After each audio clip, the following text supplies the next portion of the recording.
Buenas noches, hermanos. Un gusto nuevamente estar con ustedes compartiendo la reunión. También iba a insistir con lo que dijo en esta parte final Alejandro: cuidemos nuestras vidas, nuestras familias. Hoy subieron los casos a más de 40.000 casos y el virus está cada vez más violento por las mutaciones que tiene, así que cuidemos nuestra vida, respetemos todos los protocolos y, bueno, oremos unos por otros para que el Señor nos cuide, nos proteja y también bendiga a nuestro país. Y un motivo más: mañana, hermanos, tenemos que hacer una presentación, o mejor dicho, iniciar una presentación ante las autoridades municipales por un tema de nuestra iglesia allí en la calle Rubén Darío, así que también les pedimos que oren por esta gestión para que el Señor nos permita tener una buena gestión y poder solucionar algunos detalles que tenemos de nuestra querida y amada iglesia físicamente hablando. Muy bien, le pedí a Alejandro que pudiera buscar una canción con esta letra que nosotros conocemos, que nos puedan recordar que fuimos fieles, una canción que hemos cantado muchas veces, una preciosa canción. A mí me impacta su letra cada vez que la escucho, y más allá de que no era justamente la letra tal cual como nosotros la tenemos, el mensaje era exactamente el mismo, porque hoy vamos a concluir con la historia de un hombre que es Esteban. Ya iniciamos el jueves pasado una aproximación a su vida y hoy también vamos a mirar algo en este capítulo 7 del libro de los Hechos de los Apóstoles, que yo les invito a que ustedes puedan tener abierto. Siempre es bueno recordar algunos consejos y algunas ideas generales de lo que es el libro, y a medida que avanzan los estudios en el libro de los Hechos, poder también ir grabando en nuestra mente las ideas generales. Acuérdense que habíamos comentado en una de las reuniones anteriores que este libro es un libro en el cual se muestran los hechos del Espíritu Santo, los hechos poderosos del Espíritu Santo detrás de los apóstoles en la fase inicial y luego detrás de la iglesia. Es que el Espíritu Santo toma la vida de hombres y mujeres de allí del primer siglo, la vida de los apóstoles que intervinieron en el contenido de este libro para producir una explosión evangelística en aquel tiempo. Y la palabra clave de este libro de los Hechos es la palabra testimonio, porque de punta a punta lo que hacen los hechos de los apóstoles es contarnos cómo se fue multiplicando, expandiendo el testimonio de la persona de Cristo, de la obra de Cristo y del Evangelio de Cristo. Si nosotros no tuviéramos el libro de los Hechos de los Apóstoles, nos costaría mucho entender el paso de la ley a la gracia, el paso del judaísmo al cristianismo. Pero Hechos nos ayuda a entender ese traspaso, ese cambio histórico, ese cambio generacional que se manifiesta en este libro, y salir de un pequeño grupo de personas, de individuos que conformaban una nación, y ver cómo el Evangelio se extiende para llegar, como nosotros tenemos hasta nuestros días, hasta lo último de la tierra. Sin hechos, sin la presencia de hechos, nos costaría mucho entender las epístolas, porque el contenido de las epístolas es justamente las bases, los cimientos de la iglesia, para levantar la iglesia que honre, que glorifique a Dios, y para ello es fundamental tener, como lo estamos haciendo, estos estudios en el libro de los Hechos para poder comprender más cómo Dios fue moviendo las piezas misteriosamente en su voluntad para ordenar el progreso del Evangelio. En todo el capítulo 6 hemos estado viendo la persona de Esteban, una persona llena de sabiduría, llena de poder, a tal punto que nadie dice Hechos 6:10, nadie podía rebatir las enseñanzas que él daba, los contenidos que él daba, la palabra que él daba. Un hombre con una capacidad de enseñanza fenomenal, y entonces allí dice la Biblia 6:10, nadie podía resistir, es decir, no había objeciones a lo que Esteban estaba enseñando, un hombre con profundo conocimiento bíblico. Este capítulo 7 es un capítulo muy extenso, son 60 versículos, y si nos ponemos ahora a leer estos 60 versículos terminamos a las 11, pero no lo vamos a hacer. Vamos a mirar el contenido de todo el capítulo, pero vamos a centrarnos en unos versículos solamente en esta noche. Todo este capítulo 7 está muy vinculado, está muy unido al capítulo 6. En realidad es uno la consecuencia del otro. Y nos presenta este capítulo 7 la figura de Esteban como el mártir, el primer mártir de la historia de la iglesia. Frente a aquellos judíos absolutamente celosos no tanto de la palabra de Dios, sino de las prácticas que ellos tenían en cuenta, de sus prácticas religiosas, de sus ideas, incluso mintiendo contra Esteban, se produce algo particular en todo este capítulo 7, que es justamente el martirio de Esteban. ¿Por qué se llega a esta instancia? ¿Por qué aparece Esteban en esta situación poniendo y poniendo su vida en peligro hasta tal punto que muere? En el final del capítulo se nos cuenta muy brevemente cómo fue la muerte de Esteban. ¿Por qué Esteban estaba en esta situación? ¿Qué fue lo que motivó que Esteban llegara a enfrentarse de esta manera tan virulenta, tan violenta con aquellos religiosos de aquel entonces? Por lo menos había tres cosas, tres conceptos sobre los cuales ellos no aceptaban las palabras de Esteban. El primero de ellos es que aquellos religiosos decían que Esteban estaba en contra de la ley, de los principios espirituales religiosos que Dios había dado al pueblo. Si ustedes lo tienen ahí en Hechos 6:14, Hechos 6:14, la palabra dice, Hechos 6:14, la palabra dice, le hemos oído decir que ese Jesús de Nazaret destruirá este lugar y cambiará las costumbres que nos dio Moisés. Así que el primer motivo por el cual estaban enfrentando a Esteban era porque ellos decían, nos está cambiando lo que hemos recibido, los principios de la ley, el contenido de la ley.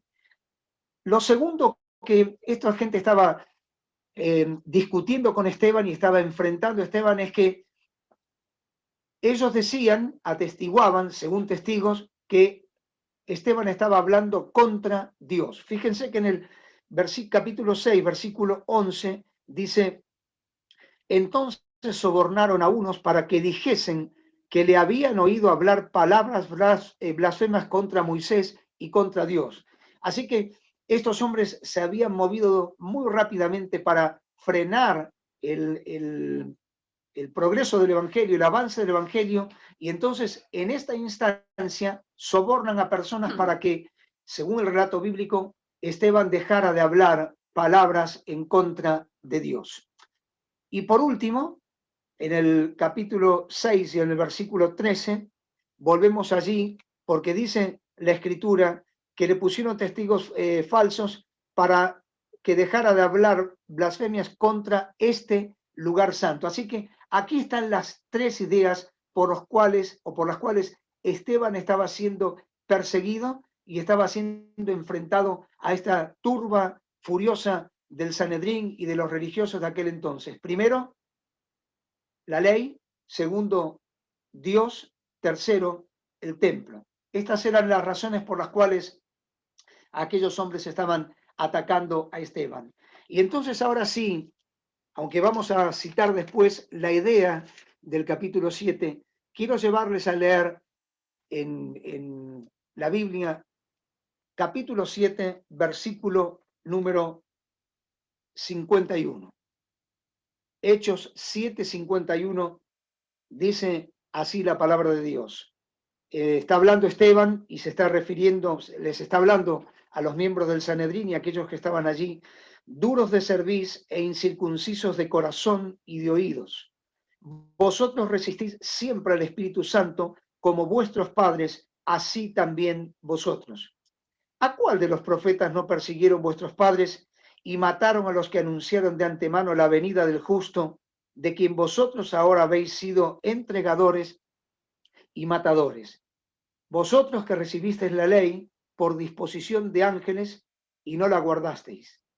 Oyendo estas cosas, se enfurecían en sus corazones y crujían los dientes contra él. Pero Esteban, lleno del Espíritu Santo, puesto los ojos en el cielo, vio la gloria de Dios y a Jesús que estaba a la diestra de Dios. Y dijo, he aquí veo los cielos abiertos y al Hijo del Hombre que está a la diestra de Dios. Entonces ellos, dando grandes voces, se taparon los oídos y arremetieron a una contra él. Y echándole fuera de la ciudad, le apedrearon. Y los testigos pusieron sus ropas a los pies de un joven que se llamaba Saulo. Y apedreaban a Esteban mientras él invocaba y decía, Señor Jesús, recibe mi espíritu. Y puesto de rodillas, clamó a gran voz, Señor, no les tomes en cuenta este pecado. Y habiendo dicho esto, durmió. Hay tres cosas, queridas hermanas y hermanos, que quiero ver con ustedes muy sencillamente en esta noche a propósito de este capítulo 7. En primer lugar, la defensa que hace Esteban. En segundo lugar, la muerte que sufre Esteban. Y en tercer lugar, la enseñanza que nos deja Esteban. Primeramente, ¿cuál es la defensa que hace Esteban? Fíjense que el capítulo 7,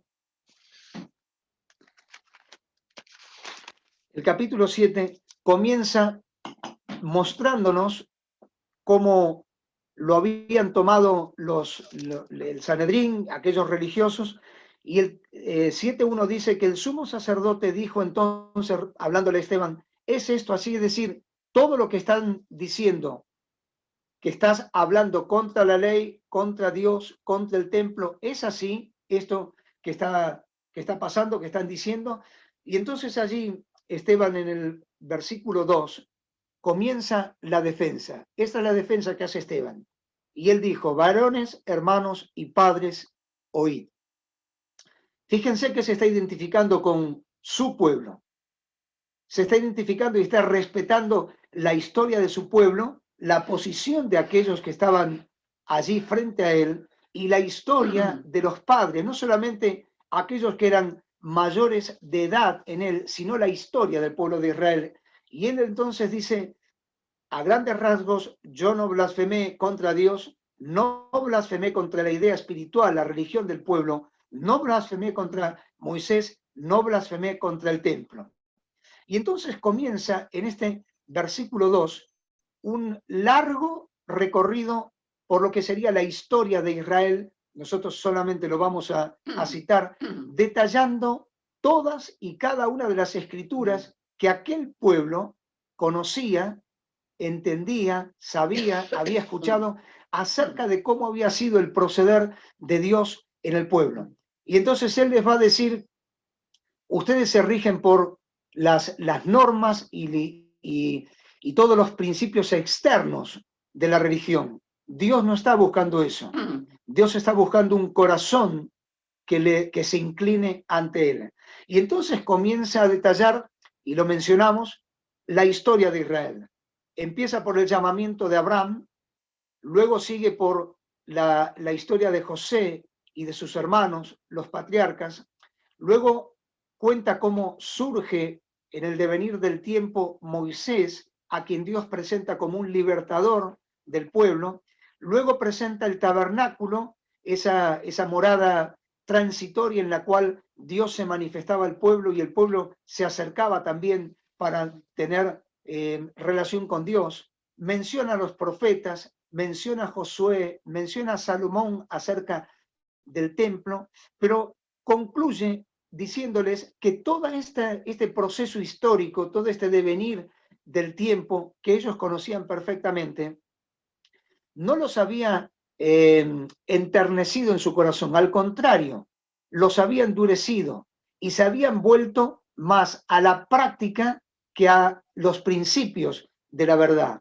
Para ellos era más importante lo externo que lo interno, Y entonces Esteban acusa al pueblo de la dureza que ellos han tenido ante Dios. Por eso en este versículo 51 que recién estuvimos leyendo, comienza diciéndoles en 7:51, duros de cerviz e incircuncisos de corazón, es decir, vuelven a repetir la historia de vuestros padres, duros, rebeldes, no sumisos, resistiendo el Espíritu de Dios, la voz de Dios, como fue en la antigüedad, lo era ahora en el contexto de este capítulo 7, y desgraciadamente lo es aún hoy en día, como el pueblo de Israel rechaza la voz del Dios de los padres.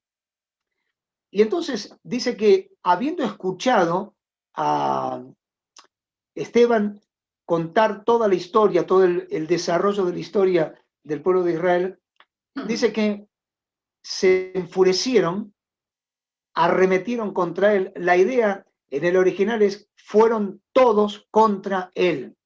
Un autor lo explica muy bien diciendo que la turba desconcentrada, desenfrenada, arremetió toda junta hacia la persona de Esteban.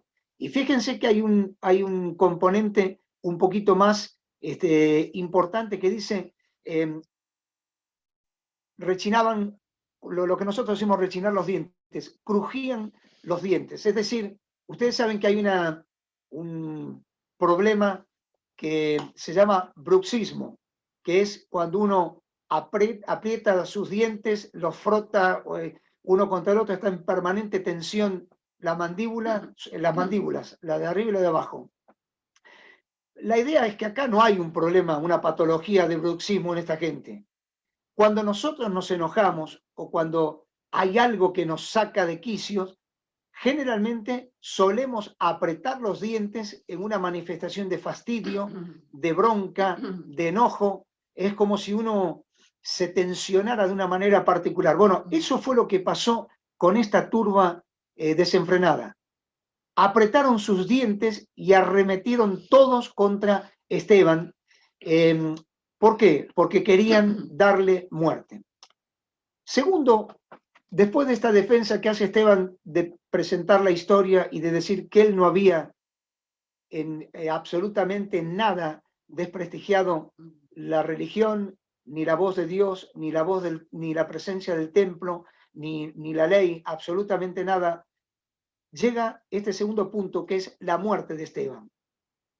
Generalmente el apedreamiento se hacía con el consentimiento del gobierno romano, de las autoridades romanas, salvo que la cuestión del apedreamiento pudiera ser un tema religioso, y entonces allí tenía la libertad el Sanedrín de actuar en forma independiente sin consultar a los romanos. Así que estaban enfurecidos, crujían sus dientes, se sintieron tocados en lo más íntimo y salieron a buscar a Esteban. Cuando uno mira la historia, encuentra que encuentra que hubo un montón de muertes realmente dramáticas, espantosas, sufrientes, de muchísimo dolor. Y una de ellas era esta, la muerte por apedreamiento. A Esteban lo sacan de la ciudad, porque así lo estipulaba la ley, en Números capítulo 15, había que sacar al reo o aquel que iba a ser sometido a morir bajo las piedras, había que sacarlo de la ciudad. Y el proceso consistía así, generalmente no lo dice aquí el pasaje, pero si había tiempo, se preparaba un pozo de aproximadamente unos 3 metros y medio. Se ataba al reo con las manos detrás de la espalda y se lo inclinaba para que cayese sin ningún tipo de defensa ni protección en el fondo del pozo. Si había muerto, se tiraban las piedras así nomás arriba de él. Si no había muerto, alguien llegaba con una piedra más pesada y golpeaba con un fuerte golpe a la altura del centro del pecho donde está el corazón, intentando producir la muerte en forma instantánea. Si eso no ocurría, entonces sí le tiraban las piedras y lo sepultaban bajo las piedras y allí quedaba en aquel pozo. La Biblia no nos está diciendo que se hubiera hecho un pozo, porque en realidad estaban en discusión y en ese momento la turba enfurecida sale, así que podemos tal vez imaginar que posiblemente, no quiere decir que sea así, pero posiblemente Esteban fue atado con sus manos detrás de la espalda y allí comenzaron a tirarle piedras y a lastimarlo. El fanatismo nunca mide consecuencias, no mide tampoco las acciones. Lo que le importa es saciar su interés personal. Y aquellos hombres obraron así en consecuencia. Entonces, uno puede mirar, hermanos, algunas enseñanzas que nos deja Esteban. La primera de ellas es que se puede tener la palabra de Dios, se puede asistir al templo de Dios, pero se puede tener un corazón obstinado ante Dios. Aquel pueblo tenía el templo, tenía la ley, tenía los principios espirituales, pero tenía un corazón obstinado, endurecido ante Dios. En segundo lugar, aquel pueblo, más allá de tener estas cosas, estaba convencido de que a Dios había que adorarlo y tener comunión con Él solamente en el templo. Después vivían como querían. Y Esteban les estaba diciendo, no es importante el lugar, lo importante es cómo está tu corazón. Por eso el salmista decía allí en el Salmo 51, el corazón contrito y humillado es el corazón que Dios no va a despreciar. Nosotros tenemos que tratar de buscar siempre tener ante la presencia de Dios un corazón contrito y humillado. Uno puede ver, ya estaba allí marcado, lo comentó Esteban el jueves pasado, que Esteban, nuestro Esteban, no de la iglesia, sino el de la Biblia, capítulo 7 en este caso, 6 y 7 de Hechos, era un hombre fiel en el servicio. Cuando se eligieron los diáconos, allí fue elegido él. Y solamente de él se dice, acota la Biblia, que era un hombre grande en maravillas y prodigios. No sabemos qué eran estas maravillas y prodigios, pero sin duda el carácter de Esteban era un carácter que superaba a los demás, un hombre de testimonio, un hombre valiente, porque además se paraba delante de las personas y enseñaba con toda sabiduría y con discernimiento espiritual la palabra de Dios. Un hombre de carácter espiritual, porque hacia el final de este capítulo 7 se presenta como cuando sale la turba y lo lleva para apedrearlo y lastimarlo, dice que mira al cielo. En ese momento mira al cielo, ve a Dios y ve al Señor a la diestra. Y queridos, esto es muy significativo. Fíjense, si me pueden acompañar, capítulo 7, verso 2. Hay una frase interesante allí. Dice, y Esteban, y él dijo, varones, hermanos y padres, oíd, el Dios de la gloria.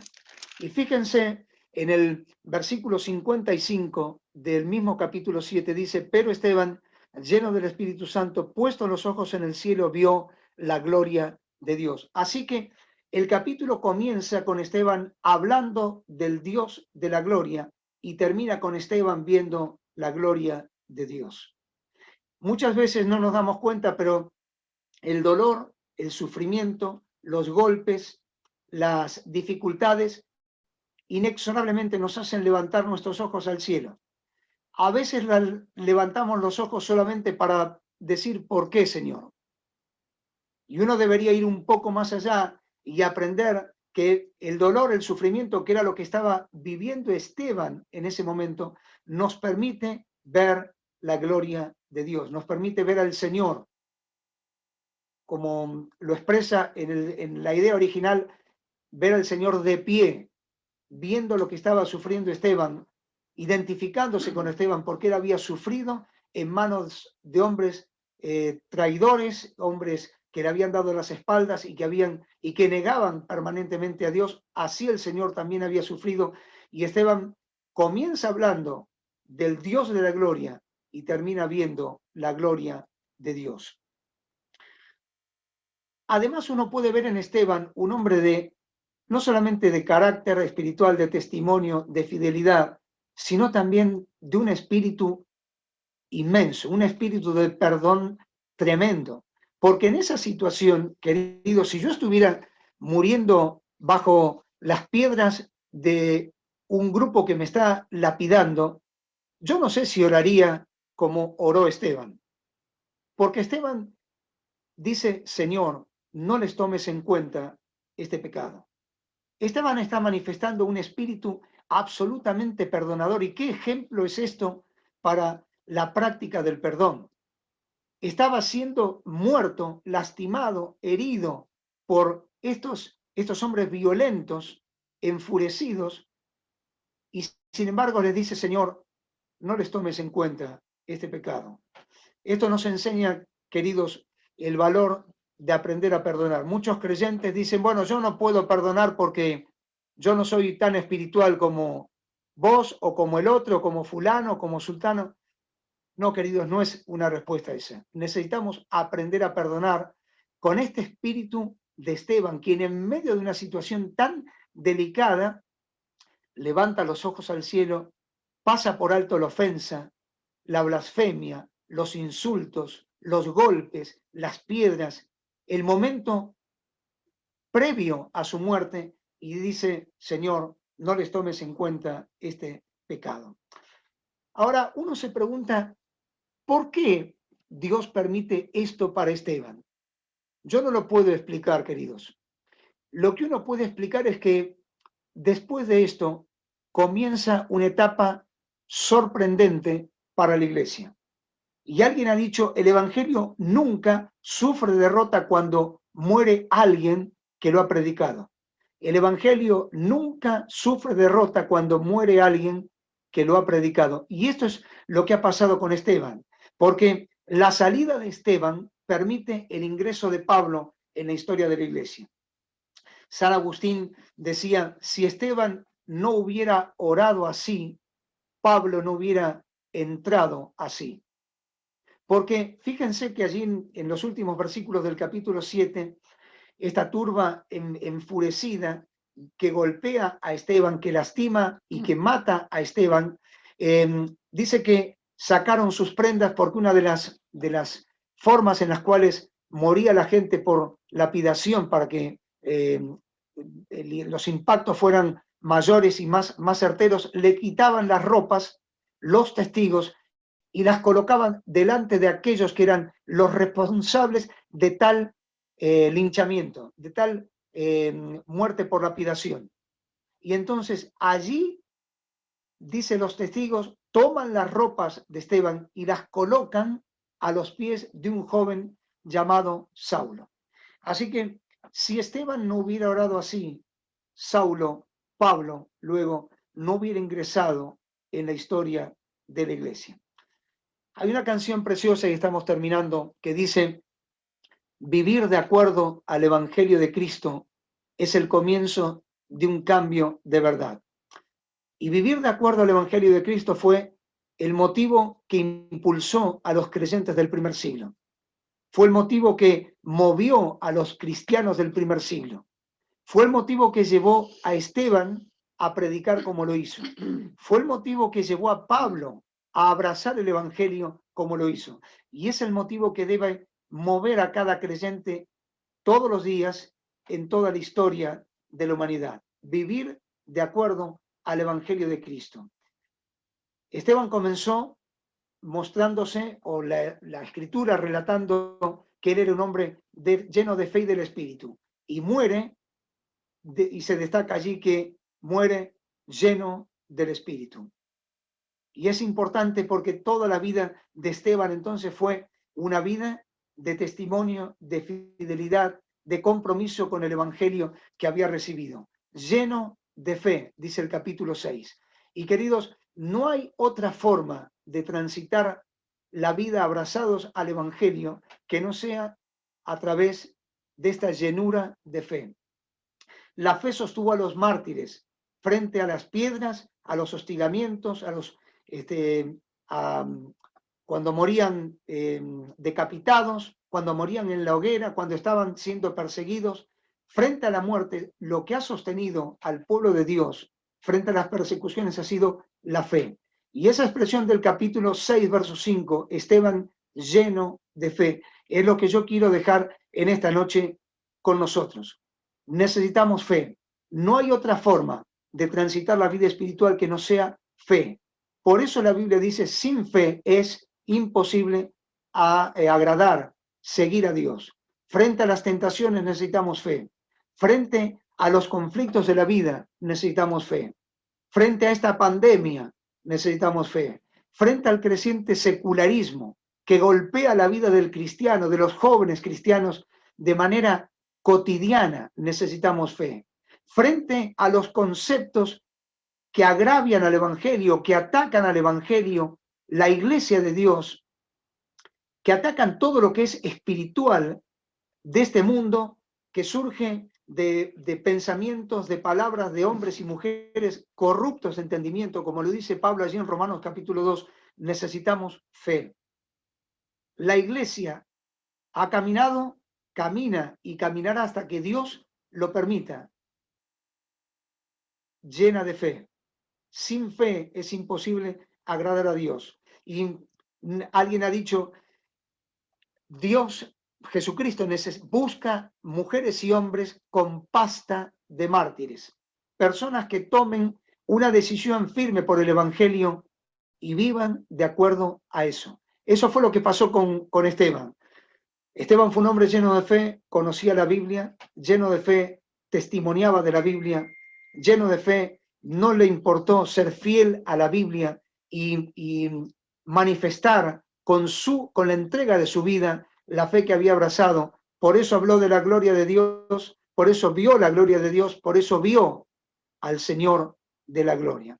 Y yo termino, queridos, con un versículo muy conocido de la Biblia que está allí en Hebreos capítulo 13, donde se invita, el escritor anónimo invita a que cada creyente, en cada contexto en el cual lee la palabra de Dios, allí en la escritura a los hebreos, la carta a los hebreos, pueda mirar a aquellos que le precedieron. En este caso, Hebreos 13 está hablando acerca de los ancianos, pero de los pastores, pero podemos hablar de todos aquellos que nos han precedido y que han sido fieles y llenos de fe por el Evangelio. Y allí el capítulo 13, versículo 7, dice estas palabras: considerad cuál haya sido el resultado de su conducta e imitad su fe. Y lo que nosotros tenemos que hacer frente al ejemplo de Esteban, en estos capítulos 6 y 7, frente a este monumental ejemplo de fe, lo único que tenemos que hacer es imitarlo con nuestras vidas. Que Dios nos bendiga y nos permita entender que así como se necesitó la vida y la entrega de Esteban y la llenura de fe que él tuvo, así Dios sigue pidiendo, el Señor sigue buscando mujeres y hombres llenos de fe que imiten lo que este gran hombre de Dios hizo allí en los albores de la historia de la iglesia. Amén. Dios nos bendiga. Sigue aún contestando, y aquel que quiere oír aún puede percibir su voz de amor.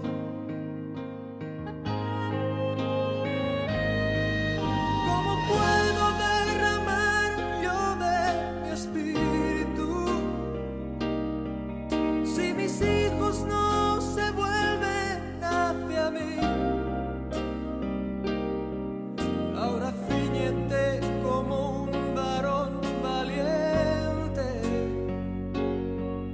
yo hablaré y tú me contestarás a mí.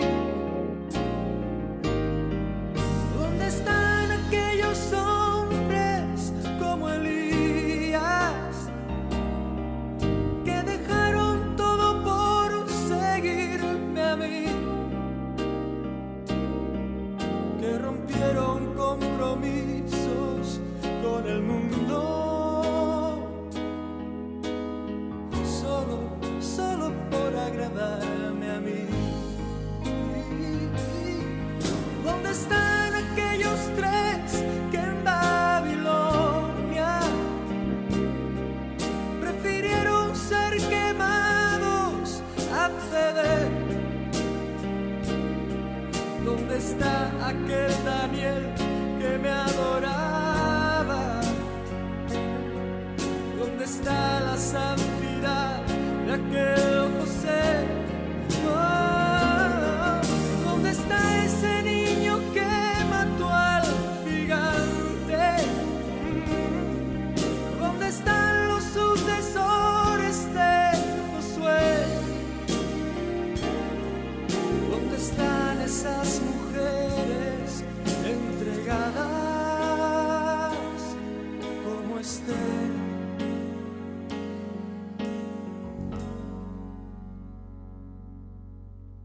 Jóvenes acabados,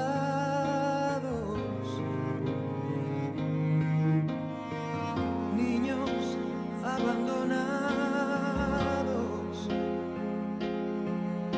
a precio de placer, y pagan inocentes los errores de otros en el ayer.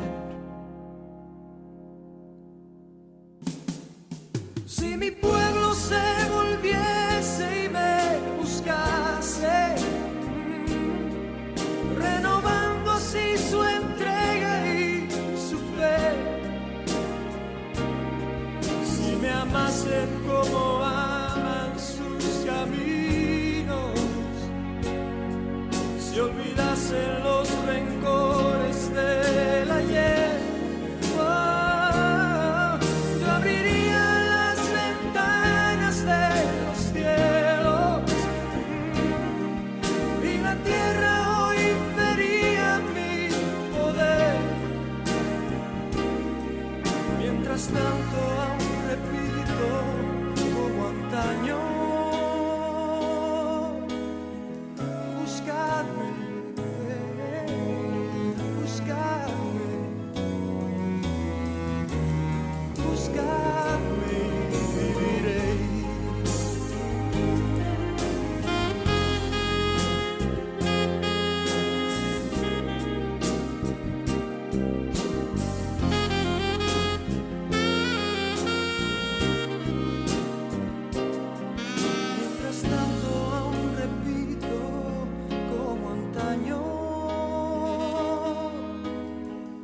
Buscadme,